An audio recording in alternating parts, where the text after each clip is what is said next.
16.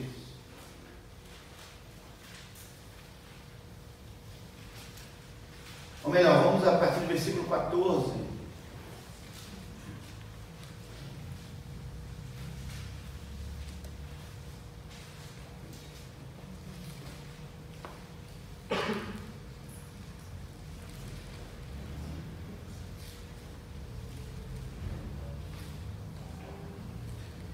Versículo 14, para a gente entender essa história e quantos acharam, digam glória a Deus. Glória a Deus. Depois tornou José para o Egito, ele e seus irmãos e todos que com ele subiam a sepultar seu pai. Depois de haver sepultado seu pai, vendo então os irmãos de José que seu pai já estava morto, disseram: porventura nos aborrecerá José e nos pagará certamente todo o mal que lhe fizemos. Portanto, enviaram a José, dizendo: teu pai mandou antes da morte, dizendo: assim direi a José, perdoa, rogo-te, a transgressão dos teus irmãos e o seu pecado, porque te fizeram mal. Agora, pois, rogo-te que perdoe as transgressões dos servos do Deus de teu pai. E José chorou quando eles falaram isto. Depois vieram também seus irmãos e prostraram-se diante dele e disseram: eis-o aqui por teus servos. E José lhes disse: não temas, porque porventura estou eu no lugar de Deus? Vós bem intentastes mal contra mim, porém Deus tornou em bem, para fazer o que se vê neste dia, para a conservação da vida de um grande povo. Agora, pois, não temais, eu vos sustentarei, a vós e os vossos filhos.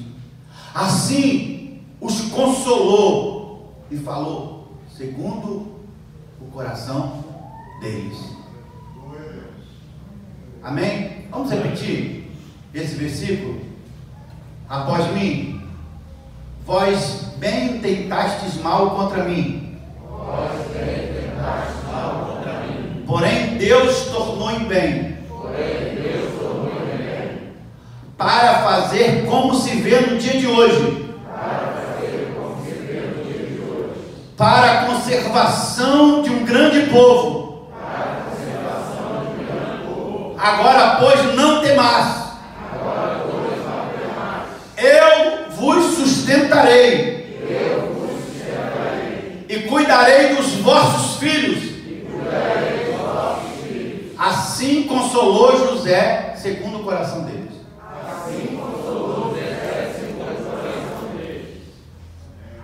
Se assente dando glória a Deus.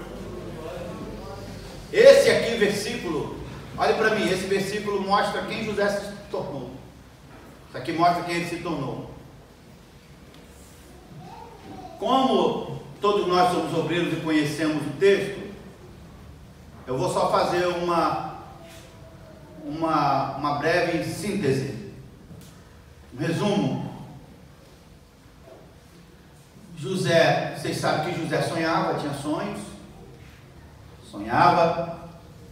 e ele sonhava que ele ia governar sobre os seus irmãos e sobre o seu pai e a sua mãe, sendo ele o mais moço,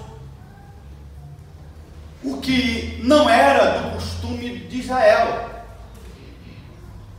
Na verdade, no costume, na lei de Israel, quem seria o cabeça seria o filho mais velho de Jacó, não o mais novo.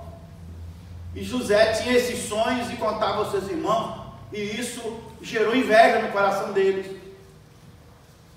E também Jacó demonstrava um carinho especial por José, porque José era o filho da sua esposa amada. Isso foi gerando inveja. E um dia o pai mandou José ir ao encontro dos irmãos, porque os irmãos se demoravam, estavam apacentando as ovelhas. E José foi, e os irmãos então arquitetaram um plano contra ele. Primeiro a matá-lo, mas depois resolveram jogar num buraco, numa cisterna vazia. Colocaram José lá. E aí então, no conselho de Rúben, porque eles queriam matar José, dizer para o pai que um animal, ele foi devorado por animal, mas Rúben falou: olha, ele é nosso irmão, a gente vai sujar a nossa mão com o sangue dele. E aí na mesma hora veio uma caravana de ismaelitas, que estavam indo para o Egito, e aí venderam José como escravo para o Egito, para os ismaelitas, que iam para o Egito. Esses ismaelitas então foram para o Egito, e José foi comprado por um homem chamado Potifar, que era um alto oficial de Faraó, e ele começou a trabalhar a serviço desse Potifar. E José era um homem tão abençoado que o seu senhor reconheceu isso, entregou tudo na mão dele, as transações financeiras, os cartões de crédito, as contas bancárias. E a Bíblia vai dizer que o seu senhor não sabia de nada, tudo estava na mão de José. Mas José era formoso, era jovem e formoso aos olhos, e a mulher do seu senhor começou a cobiçar José, e ele saía dela, ele fugia dela. Mas quando o seu senhor estava viajando, ela arquitetou um plano, mandou os empregados sair de casa e chamou José lá dentro, e revelou a ele o que ela queria. E ele então, recusando, tentou fugir dela, ela agarrou e ficou com a sua capa. Mas ela, mau caráter, quando o seu marido chegou, ela contou o inverso da história. Contou que José tentou estrupá-la, possuí-la à força. E José foi jogado então no cárcere. Mas Deus era com ele. Quando Deus é com o homem, Deus é com o homem nos piores lugares. E o texto diz assim: e Deus abençoava a José no cárcere. Um lugar de maldição, havia bênção por causa de um homem de Deus. E o carcereiro entregou a chave do cárcere na mão de José, e ele é que administrava o cárcere, ele é que ia nas celas, ele é que levava os mantimentos, ele é que ouvia as reivindicações dos presos. E aí tinha dois homens presos, o copeiro e o padeiro de Faraó, e os dois tiveram um sonho, e José orou ao Senhor, e Deus deu a interpretação do sonho dos dois. Um ia morrer e o outro ia ser restituído. O padeiro ia ser morto, e o copeiro ia ser devolvido à sua autoridade. E José disse: lembra de mim quando você estiver lá. Mas quando o copeiro foi restituído, ele não lembrou, ele só lembrou quando o Faraó teve um sonho perturbador. Faraó teve um sonho que ele estava à margem do grande rio Nilo, e aparecia 7 espigas viçosas, saudáveis, bonitas, e essas 7 espigas viçosas devoravam as espigas. Essas 7 viçosas eram devoradas por espigas mirradas e doentes, e continuavam mirradas e doentes. E o sonho continua com Faraó vendo 7 vacas gordas e 7 vacas magras. E as 7 vacas magras e doentes devoravam as gordas, mas continuavam magras e doentes. Isso perturbou demais. E ele fez uma convocação especial e chamou os seus adivinhos e astrólogos e cientistas, mas eles não conseguiram dar a interpretação desejada que Faraó queria. Então esse copeiro lembrou: olha, contou a história, eu estive lá preso, e ele deu a interpretação, foi certinha, se cumpriu. E aí o texto diz que José vai então na presença de Faraó. E o texto, eu gosto dessa parte que ele se barbeia, ele se prepara e vai, e quando o Faraó diz: é tu que interpreta o sonho? Diz: eu não, Deus que eu sirvo. Ele dá a interpretação, E Faraó então coloca como governador do Egito. E aí, depois de um tempo, quando ele está governando o Egito, ele traz o seu pai e os seus irmãos para perto dele. E aqui é quando, o texto que nós lemos, é quando o pai de José morre. Quando os irmãos de José sepultam o pai, eles pensam assim: e José não nos fazia mal porque nosso pai estava vivo. Agora ele vai se vingar. Agora com certeza ele vai. E o que eles fazem? Eles então inventam uma história. Vamos mandar um mensageiro falando as últimas palavras do nosso pai. Foi a seguinte: olha, o nosso pai, antes de morrer, mandou falar para você, José, para você perdoar a gente, para você perdoar, para você ter misericórdia. Eles arquitetaram isso, eles arquitetaram esse plano. Falou, porque ele vai se vingar, com certeza. Ele não se vingou por causa do nosso pai, mas ele morto agora, ele vai se vingar. Então eles pegam uma pessoa e mandam para José para falar: o teu pai antes de morrer disse as últimas palavras. Aí disse para José, mas José chorou. José chorou. E aí José, então seus irmãos vêm na presença dele, aí ele fala isso aqui. Ele fala isso aqui, ó: vós intentastes mal contra mim, porém Deus tornou em bem. É bem verdade, eu não vou entrar em negação aqui dizendo que vocês não me fizeram mal. Me fizeram, mas Deus tornou em bem. Por que Deus tornou em bem? Porque tinha um propósito. Ó, para fazer como se vê no dia de hoje. Deus fez isso tudo para fazer o que se vê. Era o propósito de Deus, estava na agenda de Deus. Estava na agenda de Deus.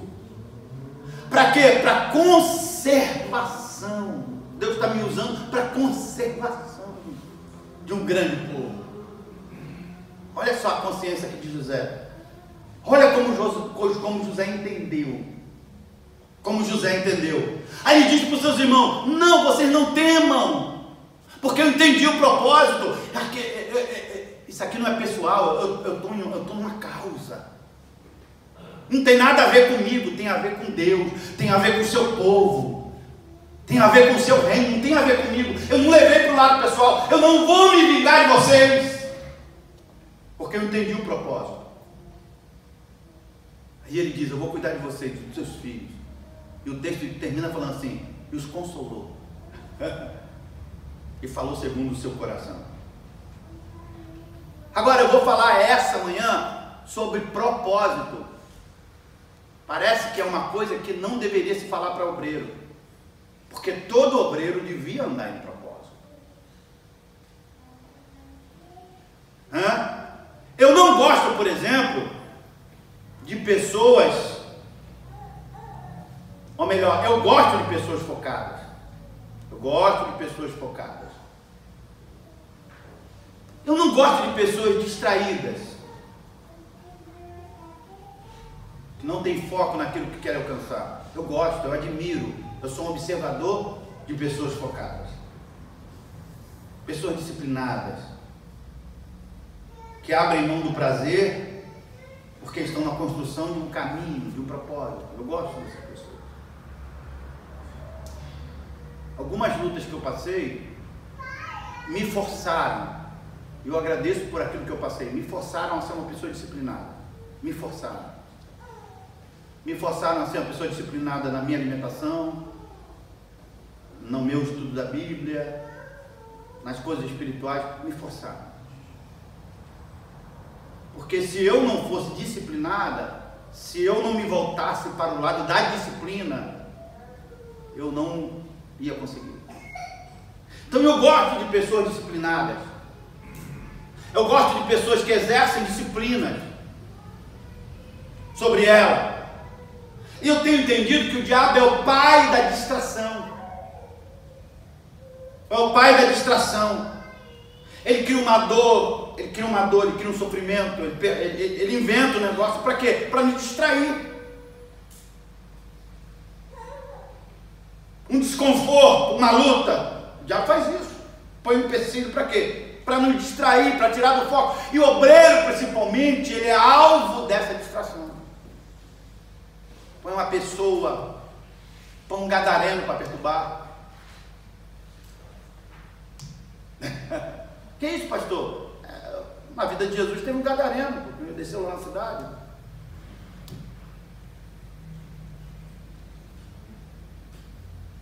Eu não gosto muito de pessoas dadas ao prazer. Pessoas que se entregam ao prazer. Pessoas que têm dificuldade de propósito. Um obreiro, ele não pode ter dificuldade de jejuar. Um obreiro que tem dificuldade de jejuar, ele não está bem.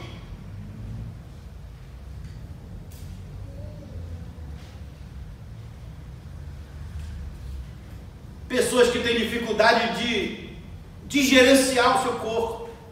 Se a pessoa não cuida bem do seu corpo, como ela vai cuidar da herança de Deus? Se ela não gerencia bem o seu corpo.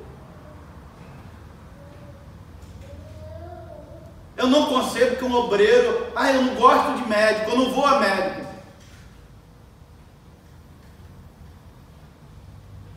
Aí você está de brincadeira comigo, um obreiro que não vai a médico. Você está gerenciando mal o seu corpo.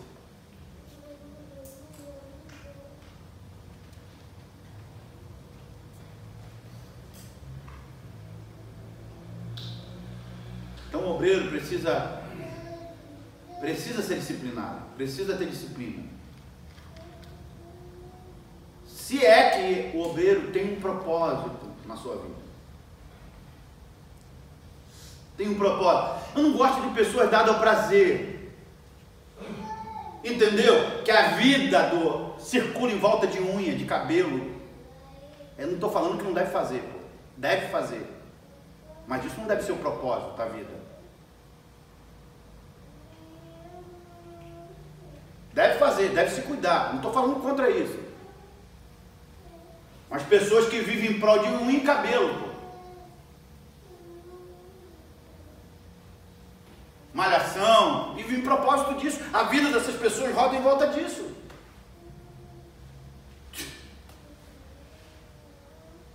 Eu não estou dizendo que não deve fazer, e eu faço.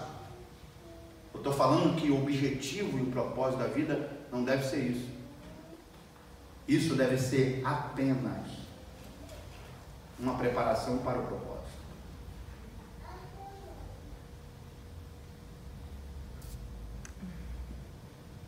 Então o obreiro precisa ter um propósito, ele precisa estar em busca desse propósito. E o propósito do obreiro deve ser melhorar para o bem do reino de Deus. Olha o que eu vou falar, você pode ter um chamado lindo de Deus, mas se você não tiver um propósito de melhorar, você vai ter um ministériozinho, no sentido pejorativo da palavra. Vai ter uma palavra medíocre. Vai ter uma ministração medíocre. Vai ter uma unção medíocre. Porque estacionou.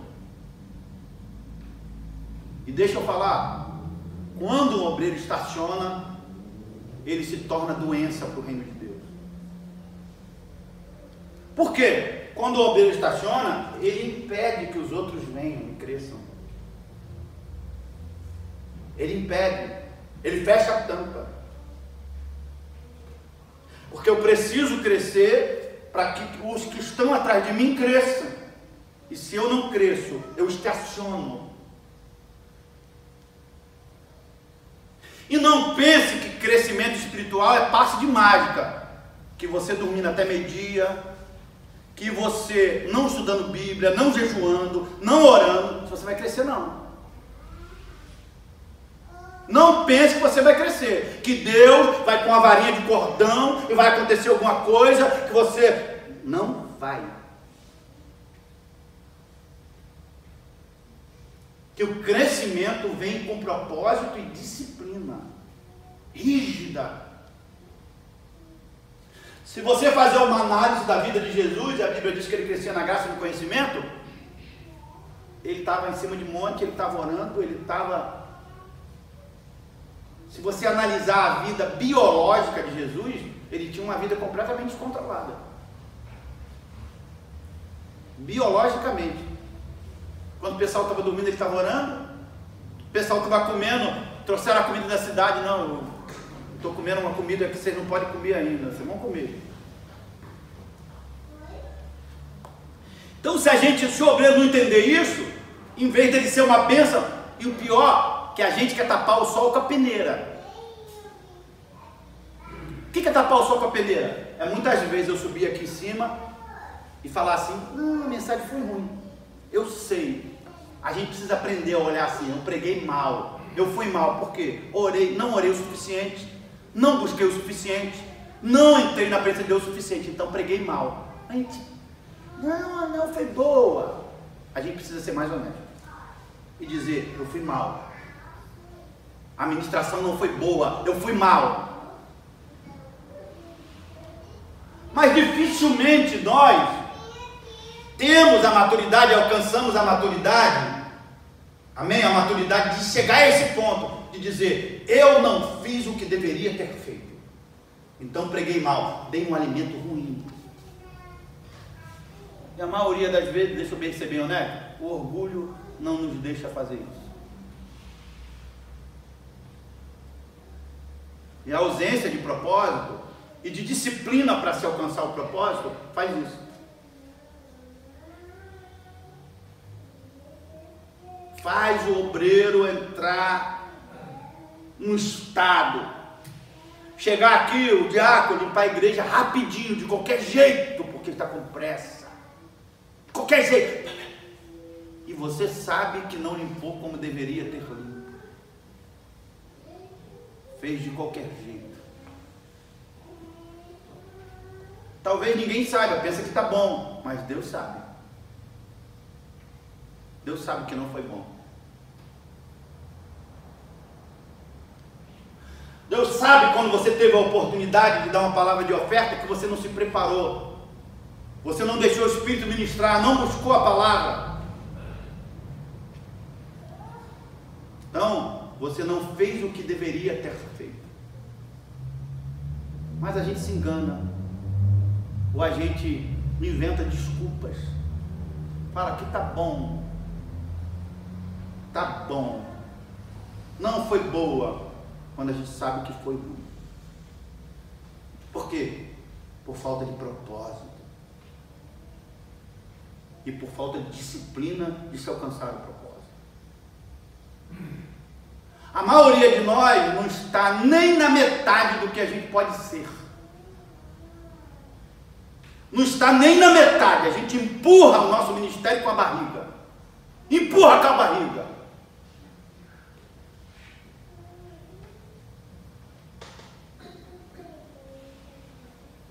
Por ausência de disciplina e de propósito.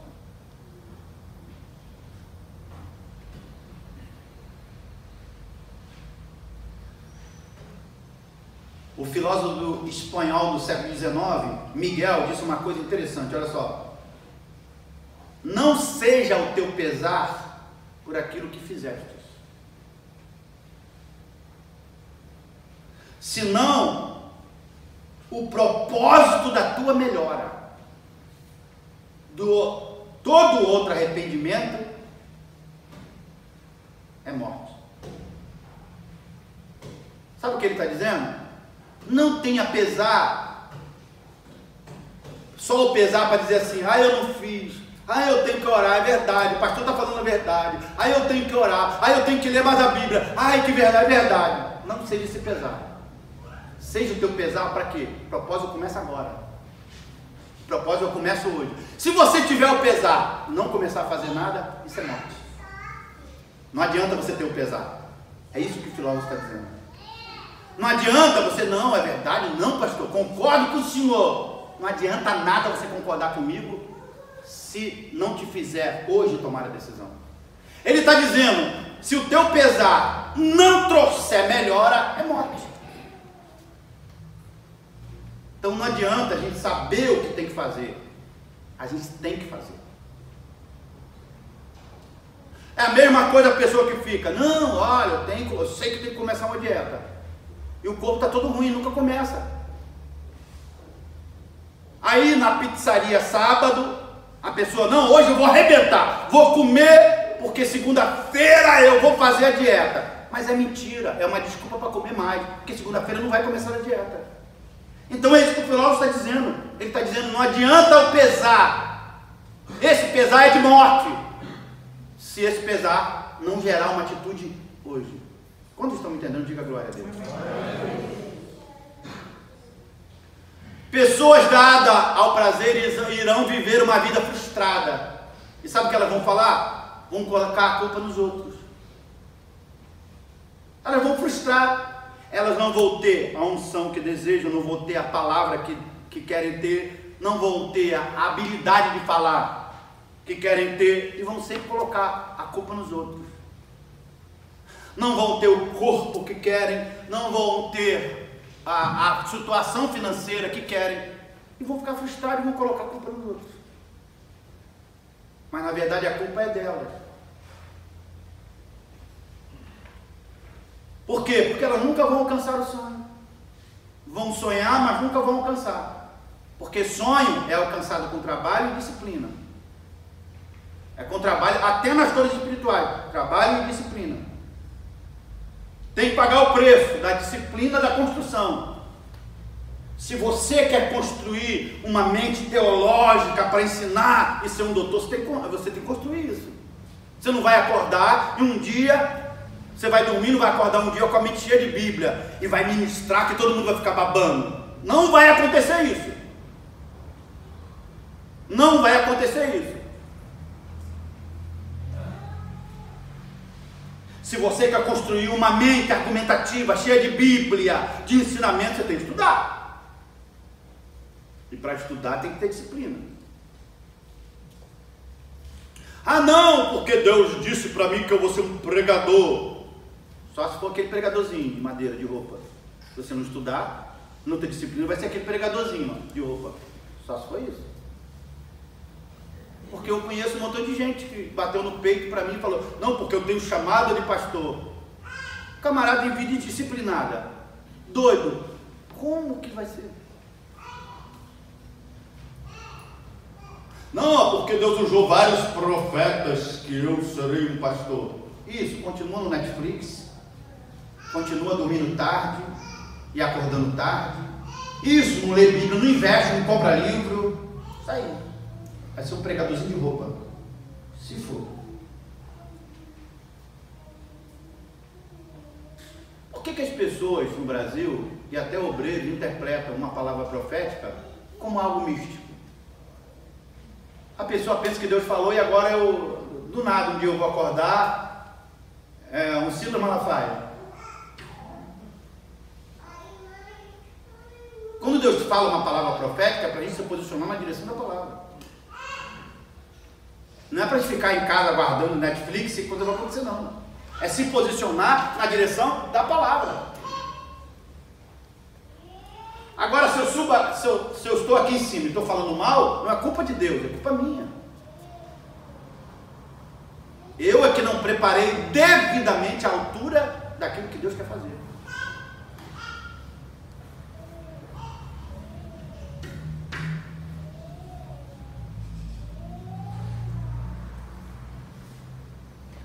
William Gope, escritor, filósofo inglês do século XVIII, diz assim, alcançar os sonhos pelos simples fatos de que querem pagar o preço da disciplina e da construção. Só alcançam o sonho, as pessoas que alcançam o sonho delas, pelos simples fatos que pagaram o preço da disciplina. Irmão, pensa uma pessoa que gosta de dormir. Caramba, eu gosto de dormir.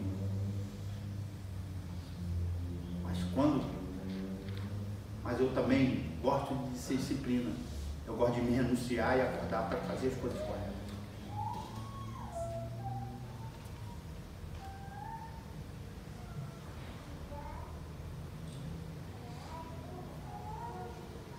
Eu vou dizer, eu conheço várias pessoas que tinham chamado lindo. Várias pessoas tinham chamado lindo. Várias. pessoas. E eu conheci até pastores que tinham igreja, mas os caras acordavam meio-dia. Eu até conversei com um, falei, irmão, cara, tu acorda meio-dia. Às vezes eu ligava para ele e falava qualquer coisa, tá dormindo.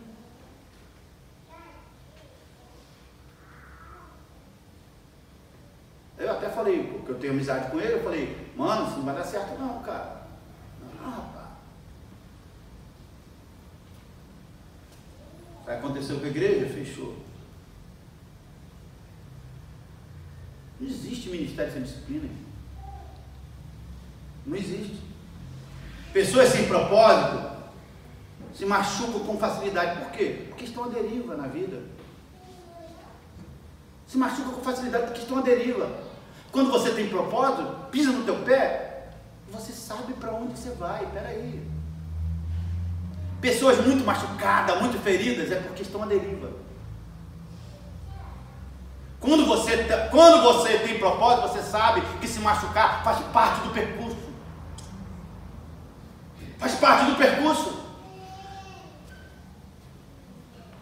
Então, pessoas muito feridas, muito machucadas, muito magoadas, muito lamentativa, inventei esse termo agora, muito lamentativa, é porque está à deriva, está sem propósito. Quando você tem propósito de vencer uma guerra, você sabe que vai ter que ir para a batalha, você sabe que vai ter que puxar a espada, e quem puxa a espada e vai para a guerra, sabe que hora você pode levar uma flechada. Então, pessoas à deriva, obreiros à deriva, sem propósito, se ferem com facilidade, porque estão à deriva. Uma hora ou outra vai encostar na vida de alguém, porque está à deriva. Pessoas sem propósito odeiam fazer força. Odeiam fazer força.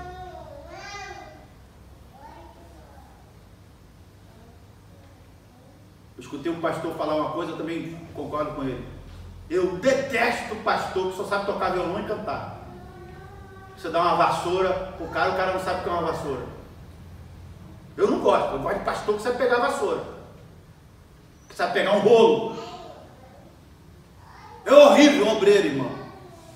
Um pastor principalmente só sabe cantar violão e tocar, e cantar. E não sabe pegar uma vassoura, não sabe nem o que é uma vassoura. Você dá uma vassoura, o que é isso? Gente que não gosta de fazer força. Eles querem estar confortável, foge das guerras. Essas pessoas elas não estão em frente da batalha. Elas estão na sala do BBB, assistindo BBB, estão confortáveis. Elas não querem ir para frente da batalha, não querem se arriscar.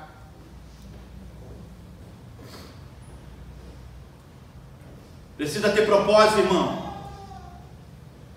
Eu quero chamar a responsabilidade hoje aqui, a minha e a você. Essa é a responsabilidade do Espírito. Nós temos que ter propósito. Você tem que sair daqui hoje com propósito.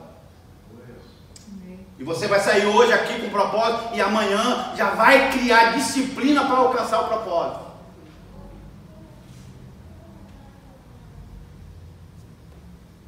O grande Gengis Khan, o guerreiro mongol, ele diz uma coisa, olha só.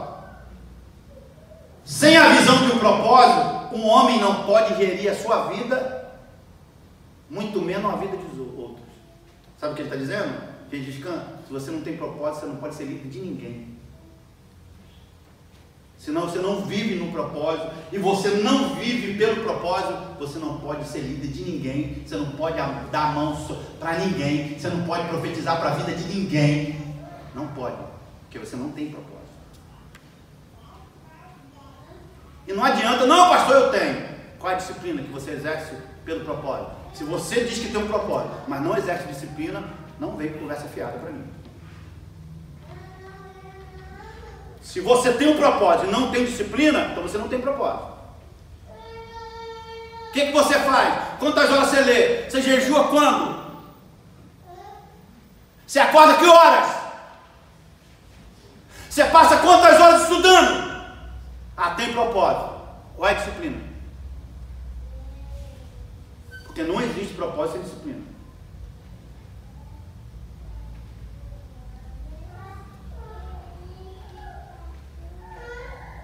O propósito, a propósito, se você está dentro de uma igreja e não tem propósito, você está longe de Deus. Porque a própria Bíblia diz que Deus é um Deus de propósito.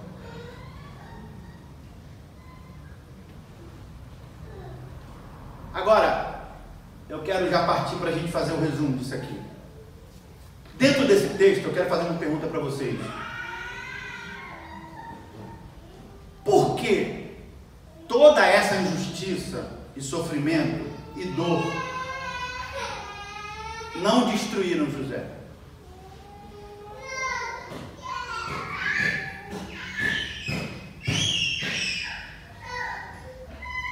Por quê? Essa é a pergunta. Porque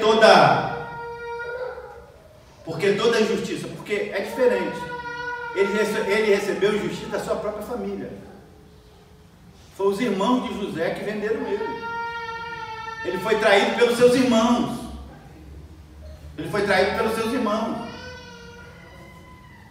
E isso machuca mais do que se você é traído por uma pessoa desconhecida.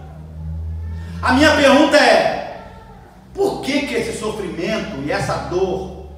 E outra coisa, não foi só na casa dele que ele foi injustiçado, não. Foi no lugar onde ele também praticou justiça. Na casa de Potifar, ele era honesto e lá ele foi injustiçado. E depois na cadeia, esqueceram dele de novo. Imagina uma pessoa passar 13 anos preso, sem cometer um crime. Isso rebenta qualquer um, não é? Agora a minha pergunta é: o versículo 20 que nós lemos, fala que José não se tornou nada disso, ele não quis se vingar dos irmãos. Se José se vingasse, talvez a gente falava assim, aí viu? Agora Deus permitiu, caiu na mão de José. Meu irmão, a vida roda, tá vendo aí como é que Deus faz justiça? Mas José fez o inverso. Quando ele teve a oportunidade, ele fez bem. E por que ele não se tornou ruim? Por que ele não se tornou amargo? Por que ele se tornou esse homem tão sábio e perdoador? Por quê? Eu separei 3 respostas para a gente entender isso aqui. Primeiro, José entendeu que quando você está em Deus e com Deus, o mal, qualquer mal, se torna em bem. Eu falo, lê o versículo comigo, você vai entender. Versículo 20, olha só o que ele diz: vós bem me fizeste mal, vocês me fizeram, mas Deus tornou alguns irmãos entenderam e completaram. Eu vou fazer de novo para ver se você entende e completa. Vós bem me fizeste mal contra mim, porém Deus tornou em bem. José entendeu isso. José entendeu que quando ele está em Deus, e aí você entende, mesmo José injustiçado, ele decide ser fiel ao Senhor. Ele não se revolta. Ele podia lá na casa de Potifar se revoltar, ele podia na cadeia se revoltar, mas ele não se revolta. Ele entendeu que ele precisava estar em Deus e por Deus e na vontade de Deus, porque ele entendia: se eu estiver em Deus, Deus vai pegar o mal e vai fazer bem. Então, quando você está na caminhada, está em propósito, está em Deus, está na vontade de Deus, e vão se levantar pessoas, e até dentro da igreja vão se levantar e fazem mal a você, falam mal de você, criticam você, mas aí quando você está em Deus, você entende: Deus vai tornar isso em bem. Deus vai pegar essa palavra e vai tornar em bem. Deus vai pegar essa atitude e vai tornar em bem. Deus vai pegar isso e vai fazer bem. E aí, quando você entende que Deus vai fazer bem, você não leva para o lado pessoal. Então, José entendeu isso. E se manteve em Deus. Vamos falar mesmo. buscar mesmo, vão se levantar mesmo. Você como diácono, você como presbítero, você como evangelista, você como líder de algum departamento, vão se levantar mesmo. Agora, se você não tiver em Deus, você não vai suportar. Se você não tiver em Deus, você vai ficar magoadinho, vai ficar tristinho, aí vai largar, vai entregar, vai largar, porque vai ficar magoadinho. Agora, se você estiver em Deus, você vai permanecer, vai falar: Deus vai fazer bem, Deus vai tornar bem, Deus vai torcer isso aqui e vai fazer bem para mim, isso aqui vai ser bênção para mim, aleluia. Quando está entendendo, diga glória a Deus. José entendeu isso, José compreendeu isso. Ele fala para os irmãos: vocês me fizeram mal, mas Deus fez bem. Deus pegou isso tudo que vocês fizeram, vocês me venderam, vocês me traíram, vocês me menosprezaram, vocês me mataram, mas Deus tornou bem. Olha para o seu irmão e fala: fique em Deus, que todo mal que alguém fizer contra você vai virar coisa boa, vai virar bênção, vai virar vitória. Como vocês estão entendendo? Segunda coisa que José entendeu, e a gente precisa entender, é que 13 anos de prisão e sofrimento não era um tempo perdido. José entendeu isso.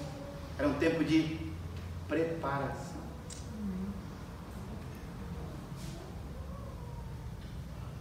Eu vou repetir: 13 anos de sofrimento, 13 anos de cadeia, 13 anos de vergonha. José entendeu que não era perdido, não. Era um tempo de preparação.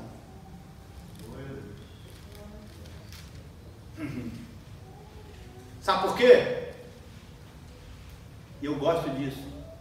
Deus ia colocar José numa altura. Ele ia ser o segundo homem do Egito. Ele precisava estar à altura da altura que Deus ia colocar ele. Sabe por que Deus não exaltou a gente ainda? Porque a gente não está à altura da altura que Deus vai colocar.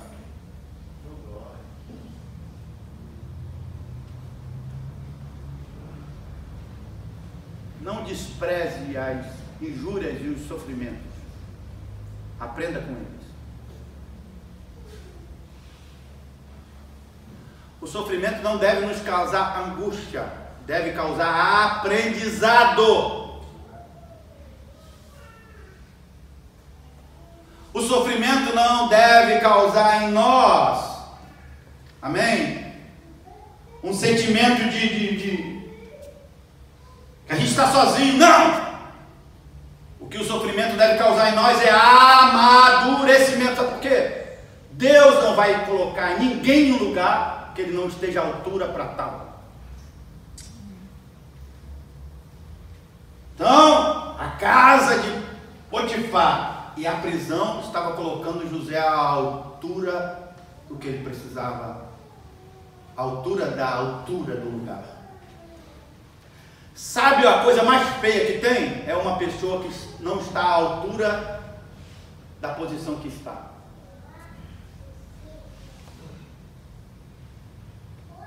É horrível isso. Vocês devem ter visto. Vocês devem ter visto. Pessoas que têm título. Quem é? O pastor presidente. Aí ele chega lá, coitado. Tem a misericórdia de Deus, mas o que ele sabe não sabe, não é suficiente nem para ele. Quem é o? Eu aqui sou pastor presidente disso aqui tudo. Aí o cara não sabe nada. O que ele sabe não é suficiente nem para ele, não dá mais para ensinar. Aí a gente fala, a gente olha assim e fala que ele está desnivelado. Está fora, ele está fora da altura que ele está. Ele está muito abaixo da altura que está. Porque eu conheço pessoas, por exemplo, eu conheço o pastor Ivan, do Rio de Janeiro. ele nunca entrou numa escola de teologia, mas ele estudou tanto que uma faculdade de teologia reconheceu. E sabe como é que o doutor Ivan, hoje que é doutor, sabe como é que ele aprendeu a ler na Bíblia? Ele se converteu, não sabia ler, aprendeu a ler na Bíblia, começou a estudar, e Deus foi com ele, abriu a mente dele, deu graça a ele, deu sabedoria a ele. Hoje, você olha o homem ministrando, você fala assim, ele estudou lá fora, ele tem... Aí você conhece a história do doutor Ivan, você vai descobrir que foi em Deus. Ele buscou ao Senhor. Então é tudo uma questão de esforço, senhoras e senhores. É tudo uma questão de disciplina. É tudo uma questão de ser aluno. Essa é a questão.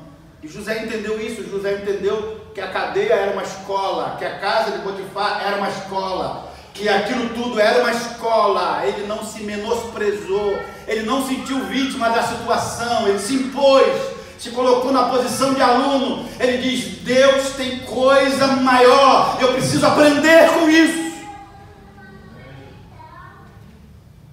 Porque tem gente que vai ficar a vida inteira na escola e não vai aprender. Tem gente que vai ficar a vida inteira na escola de Deus e não vai aprender. E Deus nunca vai colocá-lo à altura, porque ele não está à altura da altura que Deus quer colocar. Por favor, olhe para o seu irmão. E olha que eu vou falar para vocês. Deus sempre tem uma altura para nos colocar. Porque a Bíblia diz que ele chamou a gente como caldo ou como cabeça. Eu vou repetir a pergunta. Algumas pessoas não entenderam. Deus nos chamou como caldo ou como cabeça? Então, a chamada de cada um é como cabeça. Mas tem gente que insiste em ser caldo. Olha para o seu irmão, fala para ele: Deus te chamou como cabeça. Quer dizer, ele tem um lugar para lhe colocar. E você precisa estar à altura da altura do lugar. Quando estão entendendo, diga glória a Deus. E o último lugar.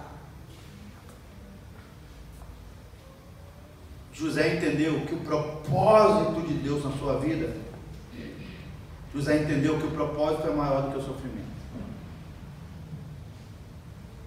É horrível quando a pessoa olha o sofrimento com a lente de aumento. Sabe por quê? Porque essa pessoa não tem propósito. Por isso que ela olha o sofrimento. Ai, falaram mal de mim. Ai, pessoa me traiu. Ai. Olha o sofrimento com a lente de aumento. Sabe por quê? Porque não tem propósito. Porque toda pessoa que tem propósito sabe que o propósito é maior do que o sofrimento.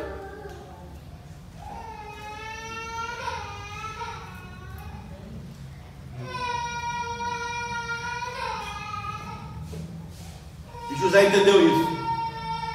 José não se tornou amargo. José não se tornou um homem amargurado, nem machucado, nem magoado. Que imagina, irmão, um homem amargo, sendo pai de Faraó. Sabe o que ele ia falar para Faraó? Mata todo mundo, arrebenta, não deixa comida para ninguém não, rapaz. Guarda para você, deixa que esses famintos morram de fome. Ele ia colocar no ouvido de Faraó a amargura dele, a tristeza dele. E a desgraça que ia ser, irmão? Quanta gente ia morrer se tivesse um homem amargo como conselheiro de Faraó? Se tivesse um homem vingativo, corta a cabeça dele, arrebenta com ele. Então José entendeu o propósito.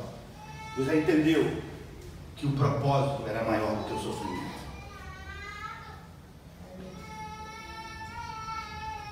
Sabe por quê? Sabe o que o diabo quer? Que você veja o sofrimento numa lente de aumento. Aí questione: por que isso acontece comigo? Aí, ó, por trás, talvez sem consciência, você está dizendo que Deus está errado, que Deus não é justo, que deixou coitadinho de você, deixou você ser traidinho, deixaram te machucar. Deus não é justo. Deus não é justo que deixou você viver assim. Essa é a ideia do diabo, que Deus não é tão justo assim, que Deus não é tão bom assim. Quando você olha o sofrimento e não olha o propósito. Quando você olha o sofrimento com uma lente de aumento, acontece isso. Você às vezes até inconscientemente começa a questionar: por que eu vou na igreja e nada acontece? Por que eu vou na igreja e estou assim? Por que eu aceito Jesus e estou assim? Essa é a palavra do diabo. Eu vou dizer, não existe lugar melhor do que igreja. Não estou falando da cadeira, não. Eu estou falando do ambiente espiritual que Jesus nos colocou. Essas cadeiras aqui só nos levam ao ambiente espiritual. A igreja foi o lugar da graça de Deus. Jesus morreu na cruz para levantar a igreja. Então aqui resolve sim. A gente vem para cá e a misericórdia vem sobre nós, nós estamos indo para o céu. Mas o diabo quer dizer que não resolve. Mas José entendeu que o propósito de Deus era maior do que o sofrimento. José entendeu isso.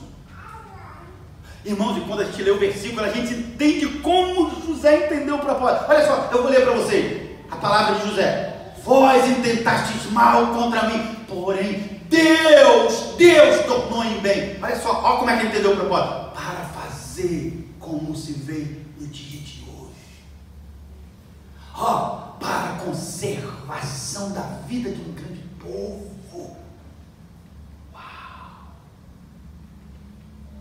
Que consciência do propósito. Que consciência. Ele podia ter falado: opa, Deus me deu esse cargo, agora é para mim se vingar. Agora eles vão ver. José entendeu que a posição não era para vingança. A posição era para conservação. Não era para vingança.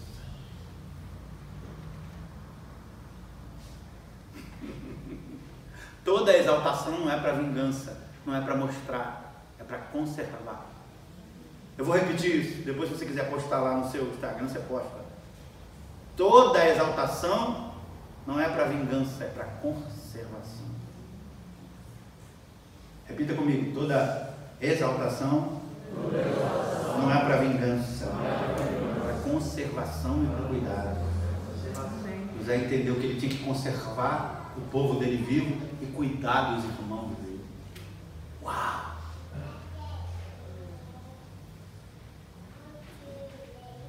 Eu quero terminar com vocês. Eu quero terminar. Aquele presidiário, aquele suposto estuprador, vamos ver o que ele se tornou.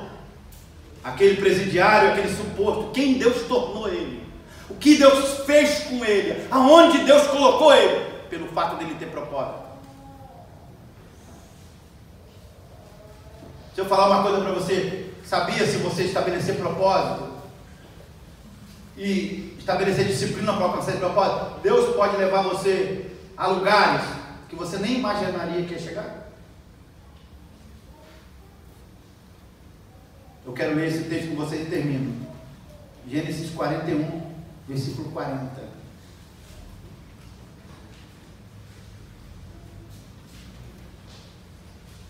Se você ler a história de José com detalhe, você vai ver que ele não saiu do propósito, que ele permaneceu em propósito, que ele não foi distraído pelos sofrimentos, que ele não foi distraído, amém, pelas coisas que foram apresentadas a ele permaneceu em propósito, ele não se distraiu. E olha aonde Deus colocou. Olha só, você entende que o Deus de José é o seu Deus? Você entende isso? Olha só, tu estarás sobre minha casa. Faraó falando para ele: tu estarás sobre minha casa. Sabe o que Faraó fez? Entregou a chave da casa dele na mão de José. Toma aqui, sei que vai mandar lá. Tu estarás sobre a minha casa, e por tua boca se governará todo o meu povo. Que você disser, lei agora. Somente no trono eu serei maior do que tu.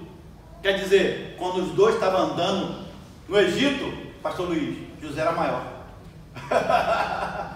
Olha, Faraó diz: só no trono, quando eu tiver com a coroa na cabeça, eu sou maior. Imagina Faraó andando com José na rua do Egito, alguém perguntava: Faraó, isso? Pergunta para José. José que sabe. Faraó, mas isso? Pergunta para José. Irmão Faraó, eu queria saber do ouro. Pergunta para José. Só no trono eu sou maior que você, por causa da minha linhagem. Versículo 41. E disse mais Faraó a José: Vês aqui que tenho posto sobre toda a terra do Egito. Deus não ia colocar um medíocre, um vingativo, um machucadinho, um magoadinho para governar um povo. Deus não ia fazer isso. E tirou o Faraó o anel da sua mão e pôs na mão de José e o fez vestir roupa de linho fino e pôs um colar de ouro sobre o seu pescoço. Diga aleluia. E fez subir o segundo carro. O primeiro era de Faraó, o segundo era de José. O segundo carro que tinha, e clamavam diante dele, ajoelharam. O cara que foi humilhado, o cara que foi acusado de estupro, o cara que foi vendido pelos seus irmãos como escravo, agora tinha gente falando, ajoelhando diante dele. Agora tinha gente se prostrando diante dele. O cara que foi vendido, considerado como nada, vendido como um empregado. Olha lá. Assim o pôs sobre toda a terra do Egito. Versículo 44. E diz Faraó a José: Eu sou Faraó. Eu sou Faraó. Porém, sem ti. Uau, você está arrepio, irmão. Porém, sem ti, ninguém levantará sua mão ou pé em toda a terra do Egito. Ninguém podia fazer isso, ó. Sem a ordem de José. Ninguém podia fazer isso. Ó. Ninguém. Qualquer coisa que fosse fazer na terra do Egito tinha que se comunicar a José. E deixa eu dar uma ideia de que era Egito naquela época. É os Estados Unidos hoje. Egito era o melhor lugar da terra. A melhor cidade é os Estados Unidos hoje. José é governador da superpotência mundial. E Faraó chamou José de Zafenate Panélia, filha de Potífera, sacerdote de On. E saiu José por toda a terra do Egito. Entendeu? Agora, quem colocou José lá?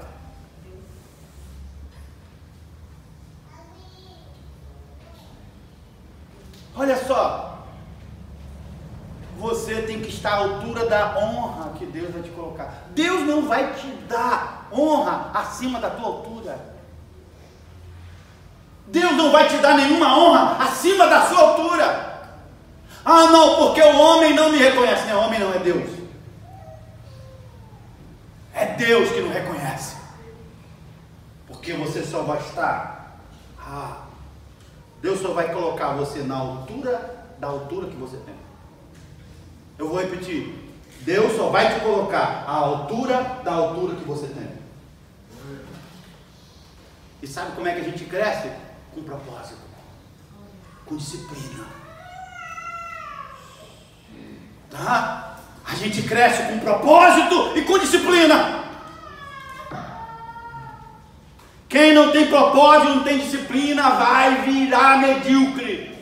A pessoa entra em um ostracismo e desce a ladeira.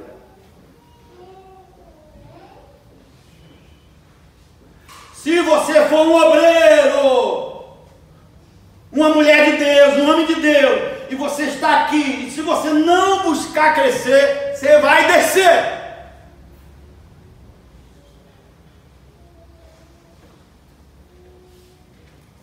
Tem uma passagem de Ezequiel que fala que o homem, o varão de linho, ele mede 1000 côvados e chama, vem. Aí ele entra pelas águas e a água está no tornozelo, aí mede mais 1000, aí vem. A água dá no joelho, aí mede mais de 1000. Vem, a água está na cintura. É vida espiritual.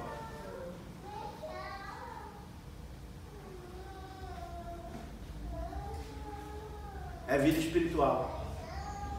A gente vai entrando em processo, e se a gente não crescer nesses processos, e se a gente não decidir, porque o homem vestido de linho não pega ele e empurra ele não, chama ele a vir, mede, vai à frente e fala, vem.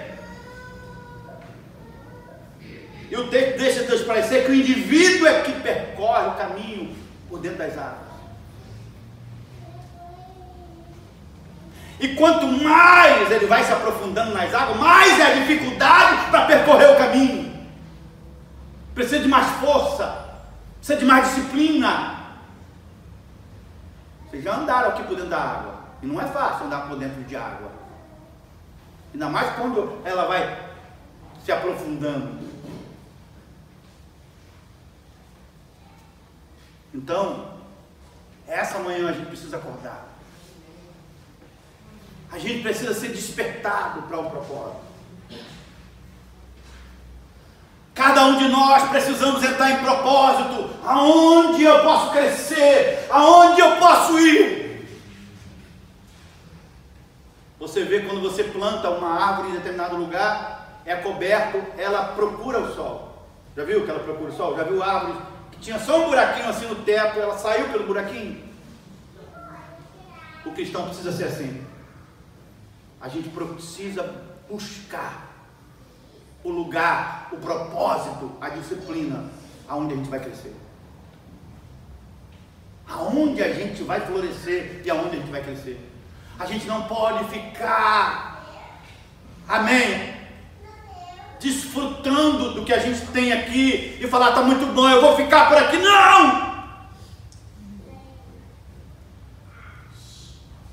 A gente precisa entrar em propósito de guerra, muitas vezes com a gente mesmo. Dizer, eu vou melhorar. Eu vou buscar. Eu vou me disciplinar. Eu vou acordar mais cedo. Eu vou acordar mais cedo. Eu vou estabelecer tempo. Esse tempo aqui eu vou ler.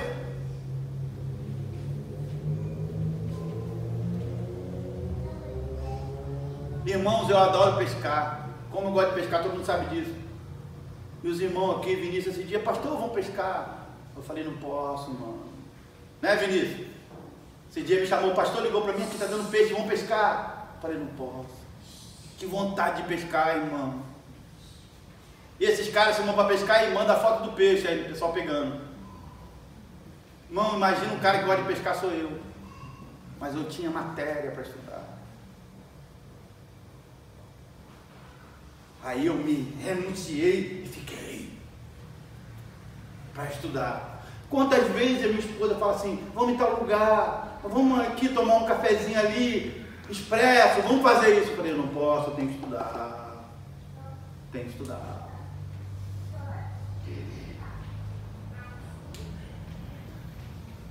Porque eu tenho entendido, se eu não exercer disciplina e tiver propósito, e se eu não exercer disciplina para alcançar o propósito, eu não vou longe, eu não vou crescer. Eu quero ir mais alto. Eu quero ir mais alto. Eu quero ir mais alto. Eu quero que Deus tenha a condição de me colocar nas alturas que Ele tem, que eu esteja à altura da altura que Deus quer me colocar. Eu quero que todos nós, agora juntos, para terminar de pé, vamos ler o versículo junto, o versículo que eu li. Isso tudo, esse versículo foi o resultado de quem José se tornou. Quem José se tornou, pelo simples fato de entender o propósito, pelo simples fato de estar no propósito. Isso faz toda a diferença na vida de um chamado por Deus.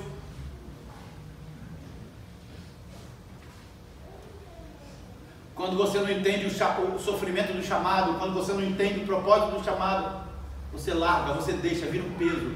Como eu já vi muitas pessoas entregarem coisas porque foi peso, porque não entenderam.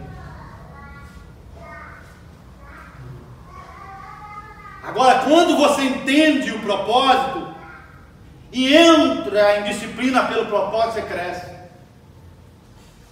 Deus fica livre para te colocar na altura, porque você está à altura da altura que Ele quer te colocar.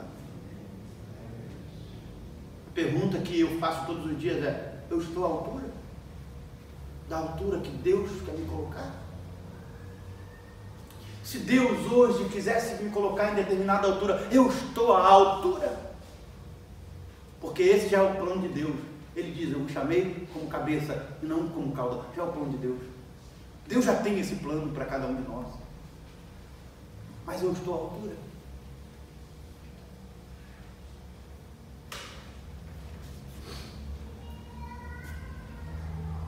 Não, o versículo base, meu querido, 50, capítulo 50, versículo, deixa eu ver aqui.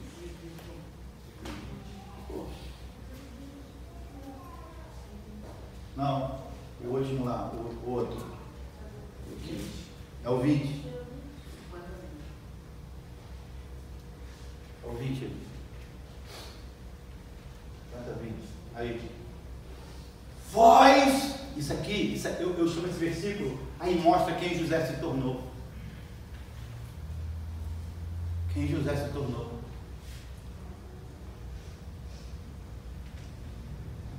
Deixa eu fazer um comentário que eu nem botei na internet nada sobre isso. Foi sobre um artista que morreu, não vou falar o nome, um artista que morreu. Alguns clientes chegaram lá, não sei o que, falando besteira. Negativo, eu estava orando para que vivesse. Porque Deus não tem prazer na morte. Não tem. Então eu estava orando para que vivesse, para que ele tivesse a oportunidade de ouvir a palavra de Deus. Então, a gente tem que ver quem a gente se tornou. Quem você se tornou? Ou melhor, você permitiu ser moldado pelo sofrimento. Você permitiu. Mas José não. José foi moldado pelo propósito. Porque uma pessoa que foi presa injustamente, uma pessoa que foi acusada de estupro, uma pessoa que foi vendida pelo próprio irmão, vai ficar como? Mas olha como ele ficou: vós bem tentaste mal contra mim, porém Deus intentou para o bem, Deus tornou em bem, para fazer como se vê no dia de hoje, para conservar muita gente com vida. Tentaram matar ele, e aí entendeu que o que tentaram matar ele, ele ia virar um conservador de vida. Uau! Ele virou o inverso do que causaram nele. Ele foi no inverso. Era para ele se tornar um destruidor de vida, porque tentaram destruir a vida dele, mas ele se torna o inverso, ele se torna um conservador de vida. Se você está em Deus, você se torna o inverso do que fizeram com você. Se alguém te traiu, você se torna fiel a tudo. Se você foi traído por alguém, se alguém traiu a tua amizade, você se torna fiel. Porque você se torna o inverso do que fizeram quando você está em Deus. Se alguém machucou você, falou coisa ruim para você e te machucou, você se torna o inverso. Você se torna aquele que fala coisas boas, que levanta pessoas, que anima vidas. Porque quando você está em propósito, você se torna o inverso do que tentaram fazer com você. Uau! Vocês ficaram em silêncio agora. Nós vamos ouvir um hino agora e a gente vai orar para terminarmos.